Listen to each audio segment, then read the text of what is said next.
చెప్పి హెచ్చరిస్తా ఉన్నాం.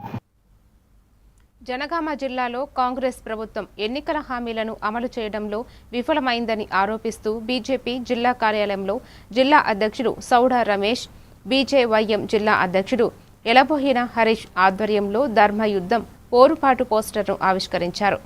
ఫీజు రిమర్స్మెంట్ బకాయిలను వెంటనే విడుదల చేయాలని డిమాండ్ చేస్తూ రాష్ట్ర వ్యాప్తంగా చేపట్టనున్న ఉద్యమాన్ని విజయవంతం చేయాలని పార్టీ శ్రేణులకు పిలుపునిచ్చారు. రాష్ట్ర ప్రభుత్వం దగ్గర ఉన్న 15,000 కోట్ల ఫీజు రియంబర్స్మెంట్ను వెంటనే విడుదల చేయాలని చెప్పేసి డిమాండ్ చేస్తూ ఫీజుల ఎస్సీ, ఎస్టీ, బీసీ విద్యార్థులే ఈ యొక్క ఫీజు రియంబర్స్మెంట్ మీద ఆధారపడి ఉన్నారు.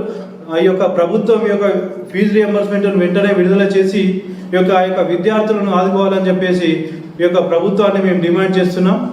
భారత్ మాతాకి జై, జై హింద్, జై.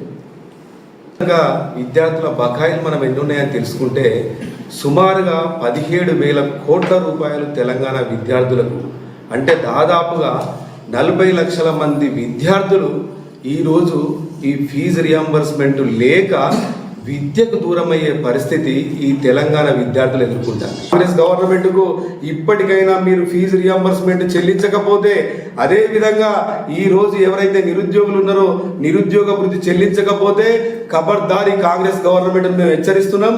భారతీయ జనతా పార్టీ జనగామ జిల్లా తరపున, యువమోర్చా జనగామ జిల్లా తరపున పెద్ద ఎత్తున ఉద్యమాలు చేపడతాం.